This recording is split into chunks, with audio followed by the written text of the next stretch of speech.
Bonjour à toutes et à tous, bienvenue dans ce troisième et dernier épisode de la saison 3 du podcast Un verre à deux. Aujourd'hui j'ai le plaisir d'accueillir Karima Jaoui avec qui nous parlerons de nouveaux métiers qui émergent, les fonctions d'appui RDR alcool. Nous appelons fonctions d'appui ressources tous ces métiers dont l'objet est d'accompagner les établissements et les professionnels à intégrer des pratiques de réduction des risques alcool.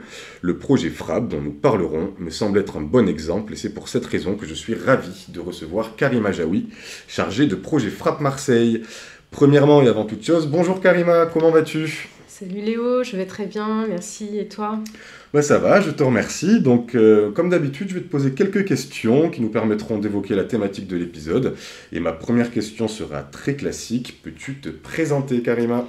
Bien sûr, donc moi je suis éducatrice spécialisée de formation, j'exerce depuis une vingtaine d'années et ma dernière expérience a été celle d'accompagner à Marseille des personnes sous main de justice à la sortie de leur peine, majoritairement de la maison d'arrêt des Baumettes à Marseille. Et j'ai été en prise avec des personnes ayant une problématique addictive tout au long de mon parcours. D'accord, et du coup aujourd'hui quel poste occupes-tu ? Est-ce que tu peux nous en parler ? Je suis chargée du projet FRAP, former, réduire le risque, accompagner, prévenir, pour le groupe SOS Solidarité à Marseille. Et est-ce que tu peux nous raconter rapidement ce projet, ou nous le présenter du moins ? Le FRAP est une expérimentation nationale qui a pour but d'accompagner les structures d'hébergement type CHU, CHRS. Ça peut être aussi les ADJ qui, même s'ils ne répondent pas à la problématique de l'hébergement, font partie des structures de l'AHI, à développer des projets de prévention et de réduction des conduites addictives. D'accord, merci pour ces éléments. Du coup, je comprends que tu interviens en soutien aux professionnels. Et du coup, comment est-ce qu'elle se passe, ton intervention dans ces structures dont tu viens de nous parler ? Il s'agit d'un accompagnement à la conduite du changement sur plusieurs mois auprès d'équipes des structures d'hébergement, comme je le disais tout à l'heure, telles que des agents d'accueil, des agents d'entretien, des éducateurs spécialisés, des infirmiers, des psychologues, des veilleurs de nuit. Voilà, aides-soignants, etc. Comme ça, chacun de sa place a un regard et des informations, des réflexions et une expertise de terrain à nous partager. D'accord, et du coup, merci pour tous ces éléments. Et en termes de méthode, comment se passent vos interventions ?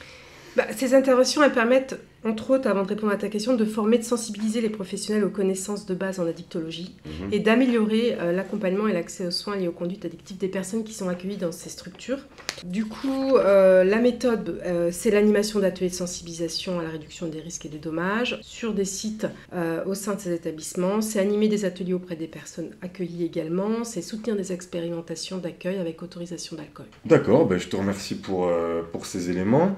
Et du coup, qu'est-ce qu'elles permettent, ces interventions, du moins dans quelle mesure est-ce qu'elles facilitent pour les professionnels l'intégration de pratiques RDR alcool ? On a mené un gros travail pour accompagner la déconstruction des représentations, je dirais d'abord, sur le sujet notamment de l'alcool, à la fois auprès des professionnels, mais également auprès des personnes accueillies dans ces établissements, mais aussi auprès des équipes de direction. C'est un processus qui ne peut que s'inscrire dans la durée. Donner, par exemple, au centre Forbin, du coup, ils avaient expérimenté un accueil avec alcool alors que lors d'un événement pour fêter l'anniversaire des 100 ans.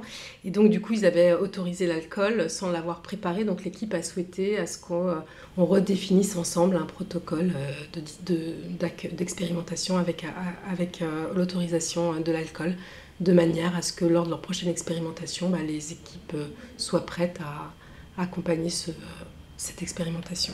D'accord, merci pour ta réponse. Du coup, je comprends qu'il y a quand même tout un travail de soutien professionnel, notamment sur la partie de déconstruction des représentations, qui est aussi qui fait partie des axes d'ailleurs, qui est inscrit dans les recommandations de la Haute Autorité de Santé. Je vois qu'il y a aussi une forme d'accompagnement à faire évoluer les documents professionnels, puisque tu m'as parlé de règlements notamment. Et du coup, pour aller un petit peu plus loin sur ces métiers, quel futur tu imagines pour ces nouveaux métiers, puisque actuellement tu es dans une position de soutien, d'aide au changement, et si on devait imaginer plus loin et le futur, qu'est-ce que tu imagines pour ces métiers ? Il me semble que l'intérêt, c'est de pouvoir le transposer, de le transférer dans d'autres secteurs, comme le secteur du handicap par exemple, ou chez les seniors. Poursuivre l'accompagnement à la conduite du changement, mais vraiment assurer la mise en place concrète des recommandations des bonnes pratiques. Et puis déjà dans le secteur de l'hébergement, il y a encore à faire. Bien sûr, et on te souhaite bien du courage pour faire toutes ces missions. Merci Karima pour le temps que tu as pris pour répondre à ces questions, nous apporter ton expertise et nous parler un petit peu de ce que tu fais au quotidien. Est-ce que tu aurais un dernier mot à ajouter avant de conclure cet épisode ? Merci Léo. Ce que j'ai envie de dire, c'est qu'aujourd'hui, la perception sociale et politique, elle n'est pas, à mon sens, à la hauteur de la gravité des problèmes liés aux addictions. Les politiques publiques sont insuffisantes, sinon parfois contradictoires, et je trouve parfois inspirées par des représentations idéologiques. Et il me semble qu'il est grand temps aujourd'hui de s'appuyer fortement sur l'expertise des usagers experts en repensant de nouvelles modalités d'accueil et de prise en charge des personnes, parce qu'aujourd'hui, nous sommes quand même trop souvent dans un système qui ne fait que de les exclure davantage. Voilà, merci à Santé, merci pour votre appui et partage de vos ressources. De rien, encore une fois, merci pour tous ces éléments de réponse que tu as pu nous apporter. Et puis sur ce, je te souhaite plein de réussite dans ce beau projet, à toi et puis ainsi qu'à vous, auditeurs et auditrices, dans les vôtres. Merci. Au revoir.